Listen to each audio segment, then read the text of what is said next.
글로벌 경제에 드리워진 경기 침체의 먹구름은 언제쯤 그칠 것인가? 최경환 부총리가 이끄는 경제팀이 내놓은 경기 부양대책은 한국 경제를 되살리는 마중물 역할을 할 것인가? 국내의 경제를 기대와 우려 섞인 시선으로 바라보며 던지는 질문입니다.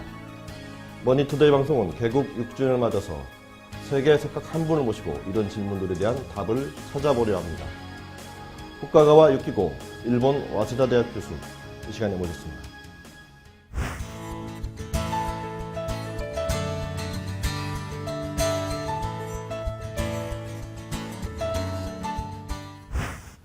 교수님 안녕하세요. 안녕하십니까. 예. 반갑습니다. 한국말 아주 잘하시는데 언제 옛날에 배우셨어요? 열심히 공부했었는데 다 예. 잊어버렸습니다. 아, 너무 잘하시네요. 저기 이번에 어떻게 서울에 어떻게 오시게 되셨나요? 이번에 아시아 연구 기금이란 저 단체가 예. 그 주재하신 게가 있어가지고 예. 그 고령화의 그 강한 저 심포지움 때문에 왔습니다. 예. 또 뭐 세계경제연구원 예. 강의도 지금 하신 거죠? 예, 세계경제연구원은 그 원래 이제 제가 아주 젊었을 때부터 그 예. 교류가 있었고 예. 좋은 기회라서 그 좀 아침회에서 좀 이야기 좀 했었습니다. 어떤 내용의 강의 하셨는지 그 짧게 소개해 주시면. 비슷한 내용이죠. 예. 그 일본 뭐 하여튼 일단 너무 그 일본 한국 관계가 안 좋으니까 예. 그 뭐 결국은 그래도 그 인구는 갈수록 고령화 사회가 돼 있는데 예. 그러면 우리가 공통적으로 그 줄구를 좀 뭐 발견할 수 있는 길이 어디 없을까? 예. 그 제목이 거기로 돼 있었습니다. 예. 그 지금 뭐 오랜 기간 동안 한국 경제를 비롯해서 이제 국내 경제에 대해서 다양한 이슈 또 연구해 오셨는데요. 먼저 글로벌 경제 한번 짚어보고 이제 다른 질문으로 들어가겠습니다. 네. 미국 경제 금융위기 발생하고 시간이 꽤 흘렀는데요. 뭐 일부 지표들은 좀 좋아지고 있고도 하고 또 출구 전략에 대한 논의들도 있는데 미국 경제 위기의 수렁에서 이제 빠져나온 것으로 볼 수 있는지요? 글쎄요, 그 아주 뭐 미국도 상당히 좀 역사적인 그 교과서 저희 때 교과서에 없는 전쟁을 좀 예. 하는 도중이라서 예. 결과가 그 인원적으로 그대로 나타날지 모르죠. 근데 그 일본 경험으로 갔다가 보면은 미국이 그 2008년부터 해온 거는 거의 일본이 해온 거하고 똑같은 그 경로를 통해서 해온 것 같습니다. 결국은 그 금연 쪽은 빨리 회복되는데, 네, 아무래도 그 실물 경제 쪽은 고용이라든지 일자리라든지 또 제조업의 문제라든지 그거는 쉽지는 않은 거. 그게 그 격차가 있기 때문에요. 왔다 갔다 하는 과정은 거의 비슷한 과정인 것 같습니다. 예. 그 당장 하여간 그 지금 세계 각국이 관심을 곤두세우고 있는 거는 이제 미국의 이제 양적 완화를 좀 줄이는 과정이 이미 시작이 됐고요. 네. 금리를 과연 언제 올릴 거냐, 뭐 이런 네. 얘기, 뭐 내년 얘기들이 많이 나오는데 네. 교수님은 언제쯤으로 되게 예상을 하시는지요? 저는 마켓 사이드가 아니기 때문에요. 그리고 또 이제 진짜 금리가 언제 올라갈지도 그게 미리 알 수 있으면 투자를 할 수도 있을 텐데. 뭐 시기는 좀 그렇다고 치더라도 이제 올라갈 경우에 좀 충격이 좀 있을 그게 거다라고 확실히 다들 우려하는데 생기겠죠. 되게 어떤 충격이 우려되고 특히 한국같이 소규모 개방 경제는 어떻게 좀 준비를 하는 게 좋을 거라고 보시는지요? 글쎄요, 일단 한국이 그래도 경상 습지가 흑자가 돼 있으니까 그 옛날처럼 뭐 막상 그 단기 자본이 다 유출해가지고 또 흔들리는 상황이 지금 단계에서 상상하기가 좀 어려울 것 같은데요. 근데 다른 소위 이제 비교적 큰 국내 시장 그리고 또 시장의 잠재 성장력이 기대가 있는 그럼에도 불구하고 경상 습지가 계속 적자가 돼 있는 나라들, 뭐 브라질, 그 러시아, 인도네시아, 그 터키, 그런 나라들은 또 똑같은 그 자본 유출 문제가 생길 수가 있겠죠, 충분히. 뭐 우리나라 한국의 경우에는 뭐 충격이 크진 않을 거다. 네, 이번에는 크지 않을 것 같은데.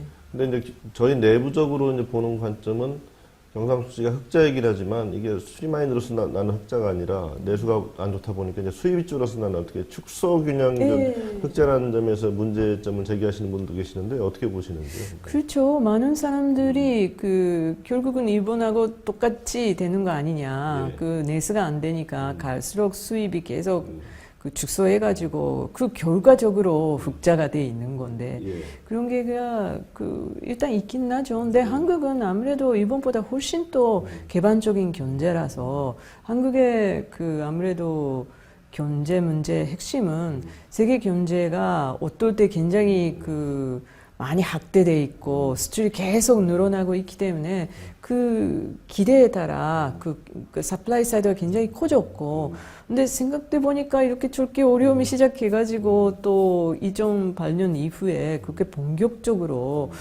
회복세로 또 특히 중국이 아직은 구조조정 과정이 있기 때문에 거기에 연결돼 있는 문제가 많은 것 같은데요. 예. 같이 좀 잘 봐야 되겠네요. 예. 예. 아무래도 이제 일본 교수님이시기 때문에 일본 문제에 대해서 한번 좀 여쭤보고 싶습니다. 지금 아베노믹스에 이제 거의 승부수를 던진 건데요. 재정이나 금융 쪽에서 이제 돈도 많이 풀었고 또 재정 건전화를 위해서 소비세도 좀 올렸고 어떻게 사실은 이제 성공할지 실패할지에 대해서 지금 다들 이렇게 주목을 하고 있는데 어떻게 보시는지요?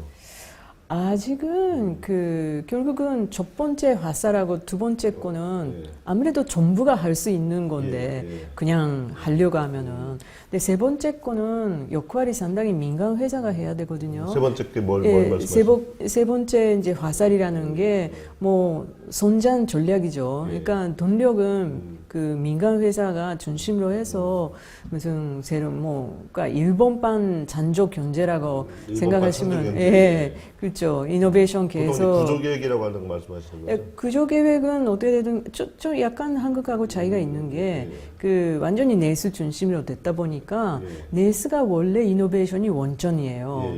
이런 아이디어가 예를 들어서 변기점 같은 거는 일본도 요새 서비스인데도 전 세계 좀 많이 진출하고 있는 거 아닙니까? 근데 그게 바로 일본이라는 시장에서 소위 잃어버린 20년 동안에 뭔가 고생 그때 생긴 아주 재미있는 아이디어가 집중돼 있는 모델이죠.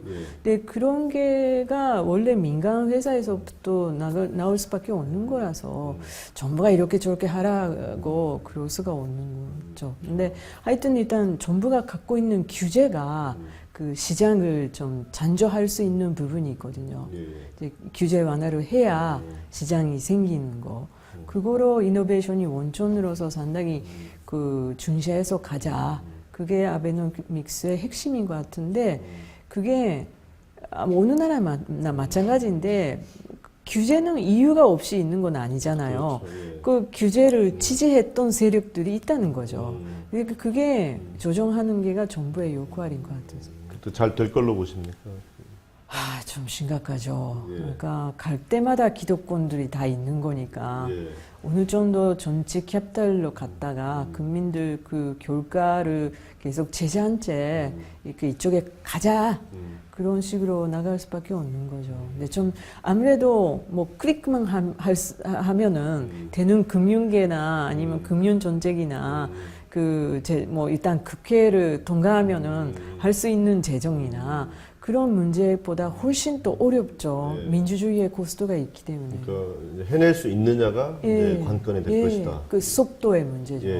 그건 좀 지켜봐야 된다. 속도, 지속성, 용갈. 그건 좀 지켜봐야 된다고 보시는 거죠. 다음번 주제는 이제 앞에서도 언급하셨던 이제 중국 경제인데, 지금까지는 걱정했던 것보다는 그래도 큰 문제 없이 가고 있지 않느냐 이런 의견도 있지만 또 한편에서는 이건 금융의 부실 문제 또 부동산 거품이 또 터지는 거 아니냐라는 문제 중국 지방정부의 또 부실 문제 여러 가지 문제가 있는데 그런 문제를 잘 해결하고 어떻게 소프트 랜딩 하실 걸로 보시는지요?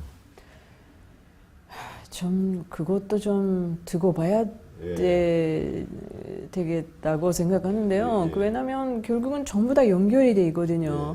그러니까 어떻게 되면 1980년대 한국처럼 예. 중국은 금융 자유화의 그 단계인데 그 금리 자유화도 못 해가지고 그 너무 안전하게 그 하기에 신경 써서 그 금리가 되게 이제 돈제돼 있기 때문에 샤도우 banking 생겨가지고 또 갈 데가 없는 돈은 부동산 가가지고 또 해외에서도 그 인민원이 이제 올라갈 거라고 보고 그 예, 계속 자본이 그 들어오고 그렇기 때문에 금융 자유화를 어떤 그 가감하게 또 시장하고 대화하면서 그 납득시킬 수 있는 순서로 갔다가 하지 못하면은 결국은 일단 크래시한 것도 이제 가능하기는 가능하겠죠.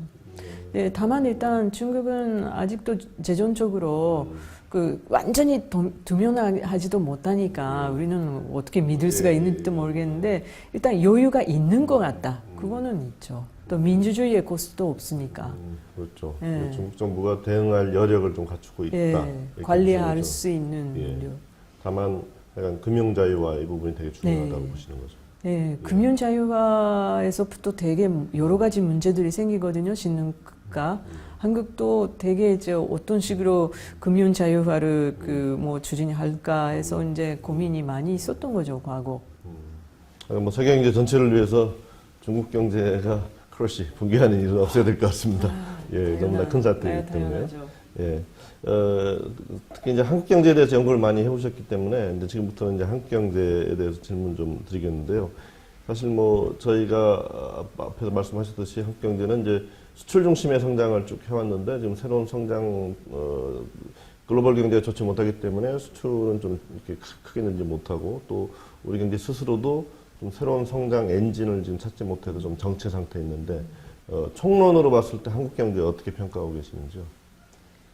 지금 진짜 그런 과도기가 돼 있는 것 같습니다. 네. 그 결국은 한국이 어떻게 되면은 그 일본 측이 그 개발한 그 기초 연구를 했던 그 리스크를 대행하지 않고 그 안전한 산대에서 대량적으로 물건을 만들어 가지고 제조업으로 갔다가 여기 그 정말 집중적으로 수출해서 그 성장해온 게가 그 과거의 그 전통적인 스타일이었거든요.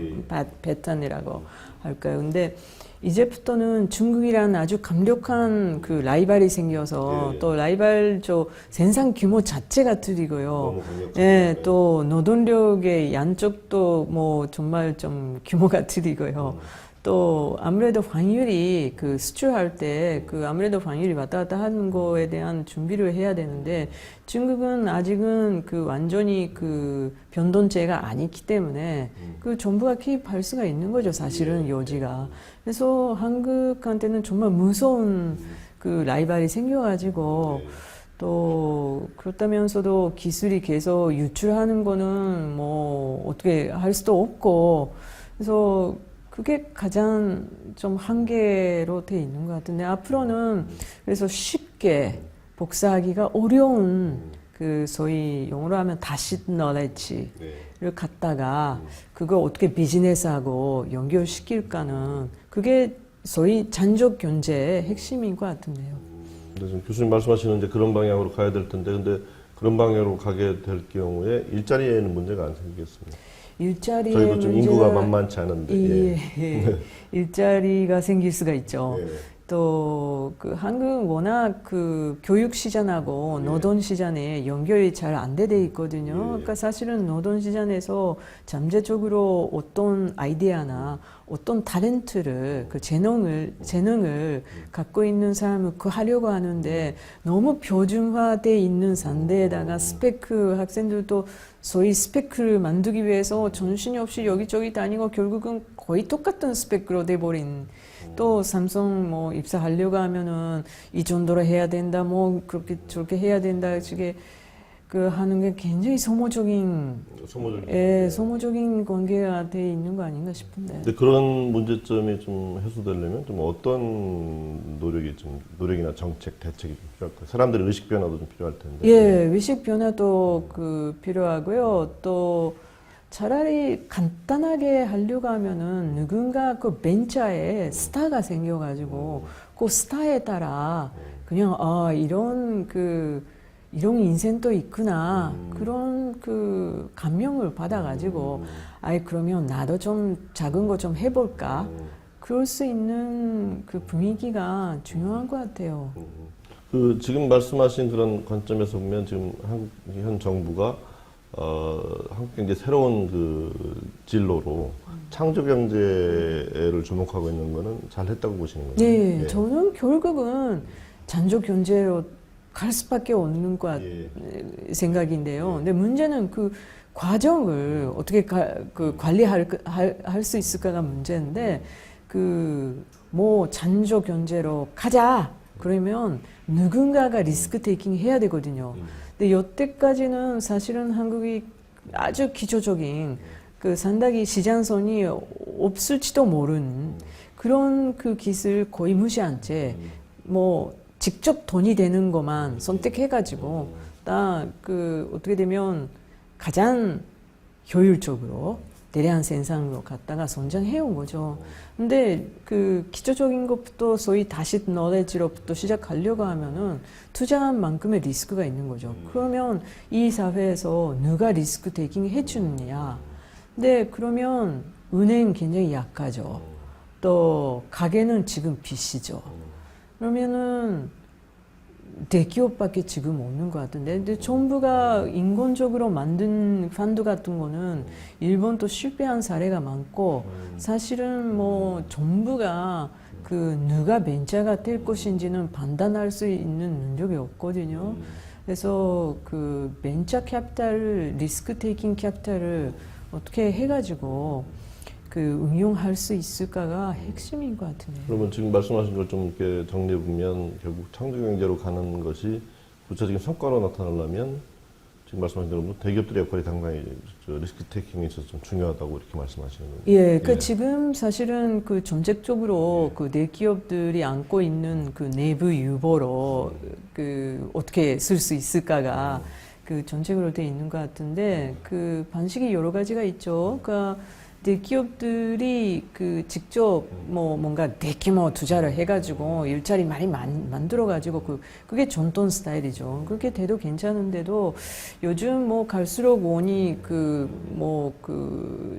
반대죠. 떨어져가지고 가치가 올라가고 강세죠.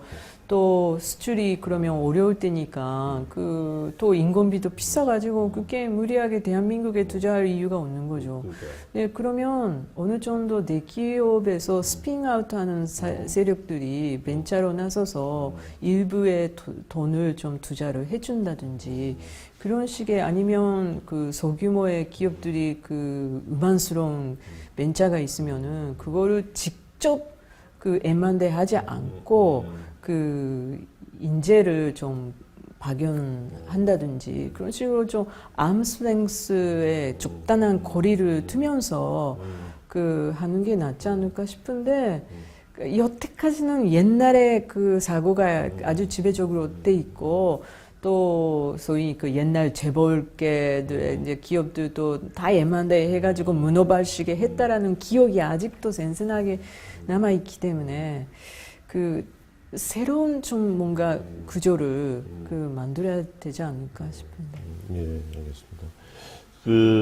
또 이렇게 보면은 지금 사실 금융위기 이후에 좀 이제 많이 불거진 글로벌 무대에서도 많이 이제 제기된 이슈이긴 하지만 한국 내에서도 이제 성장이 먼저냐 분배가 먼저냐. 그러니까 결국 일자리가 근본적으로 중요하기 때문에 성장이 더 중요하다고 보는 관점도 있고 지금 소득 양극화가 너무 심하기 때문에 그 문제도 좀 이렇게 먼저 이렇게 대처해가면서 같이 가야 된다 이런 얘기도 어느 쪽 한쪽 입장 완전히 옳다 그러다 얘기할 수는 없겠지만 교수님 그 논란에 대해서 어떻게 생각하시는지?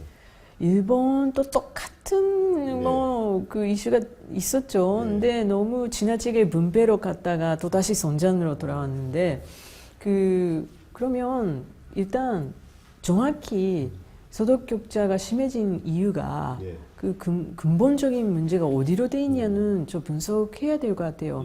일본 같은 거는 무슨 성장하지 않거나 그런 문제라기보다 결국은 고령화돼 있는 게가 핵심 문제예요. 그러니까 나이가 됐도록 당연히 성공한 사람이 있고 실패한 사람이 있기 때문에 소득 격차는 심해질 수밖에 없거든요.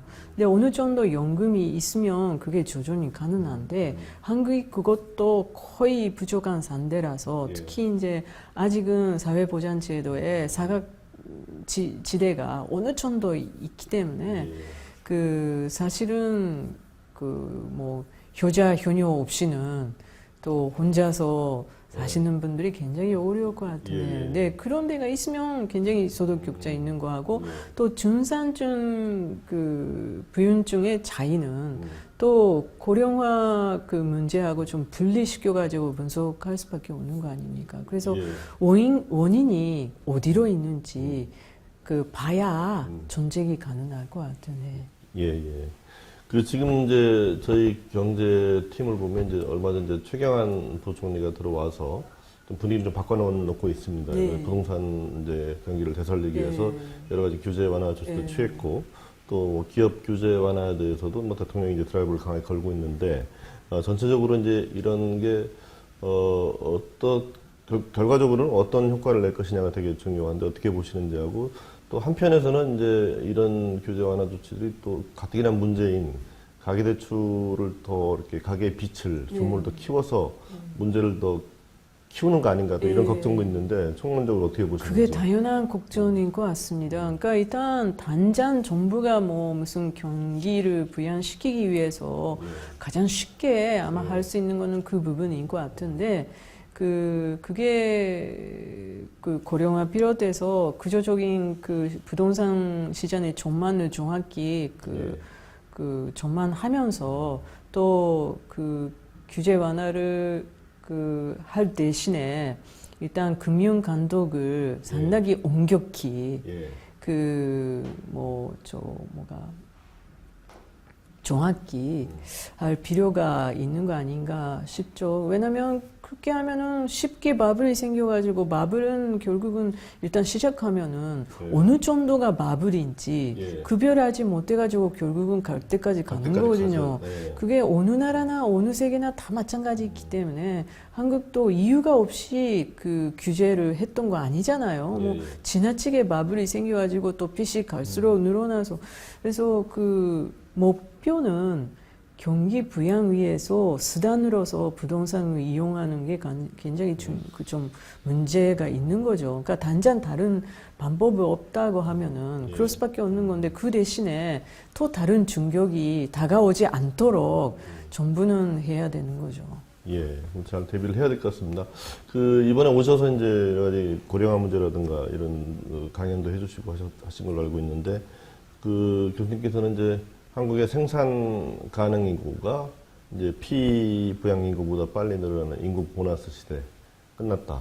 이렇게 이제 보고 계시고 또 실제로 그런 추세는 여기저기 많이 나타나고 있는데 그 일본의 이제 고령화에 관한 한국보다는 선배니까 그 경험을 주셔서 한국 경제 지금 어떤 방향으로 가고 있고 또 뭘 잘못하고 있고 어떻게 대처하는 게 좋은지 좀 조언 좀 해주시죠. 네, 한국은 일본에 대한 그 감정이 굉장히 복잡한데도 불구하고 절대 따라오면 안 되는 거를 그대로 하는 게가 지금 문제인 것 같은데 제가 첫 번째 말씀드리고 싶은 게 결국은 지금 한국에 아직도 기회가 있습니다. 어떻게 되냐면은 저희 베이비부마 세대의 자녀들 그 세대가 어느 정도 결혼해서 애가 없는 커플이 없기 때문에 그 세력으로서 있는 거죠. 근데 그런 지금 20대 사람들, 20대 후반부터 30대 초반 정도 그 세대가 결혼해서 애를 낳을 수 있도록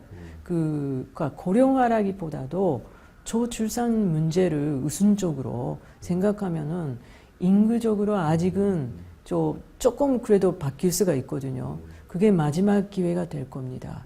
시기적으로. 그래서 지금 당장 한국의 전통적인 순발력을 갖다가 해결하기 위해서는 사실은 가족 운동 만들어가지고 옛날에 새마을 운동 했고 금 모임 운동 했고 다음은 가족 운동 해가지고 애 낳기 운동. 애가 젊은 사람들이 애 낳고 또 가족의 행복을 느낄 수 있는 여러 가지 방법을 좀 우선적으로 노력하는 게, 또 그렇게 하기 위해서는 여자들이 이제 그 계속 직장 다니면서 예.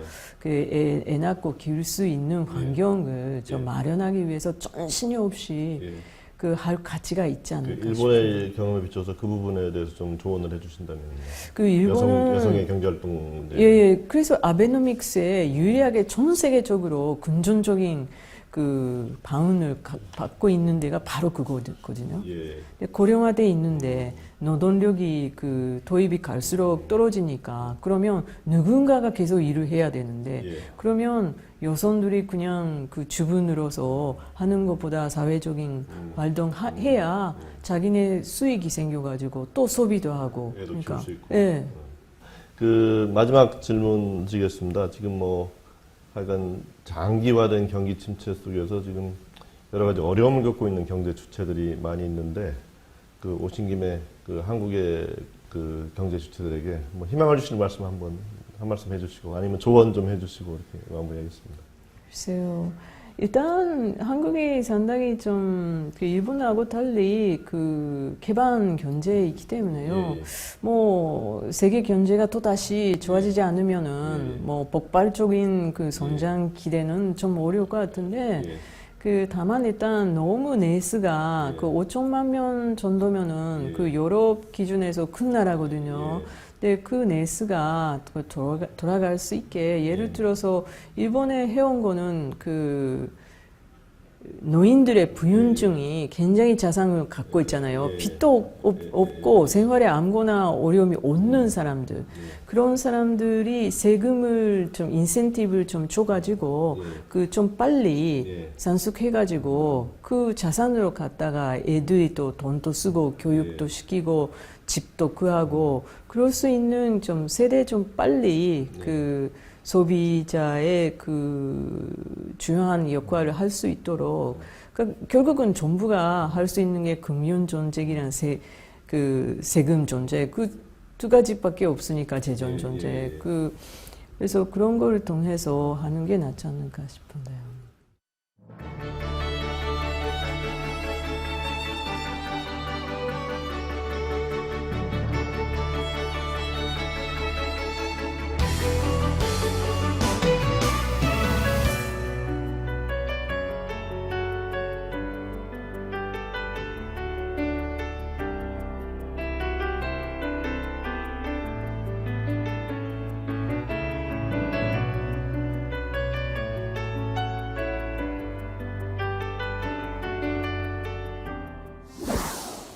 예, 지금까지 들으신 것처럼 저 후카카와 유키고 교수님, 얼마 전 런던에 오셔서 또 여독도 있으실 텐데 국내 경제에 대해서 다양한 이슈에 대해서 짚어주셨습니다. 교수님의 조언은 한국 경제가 새로운 돌파구를 찾기 위해서는 종래의 사고에서 탈피해서 창의적 접근이 필요하다는 그런 말씀이셨습니다. 오늘 좋은 말씀 해주신 교수님 감사합니다.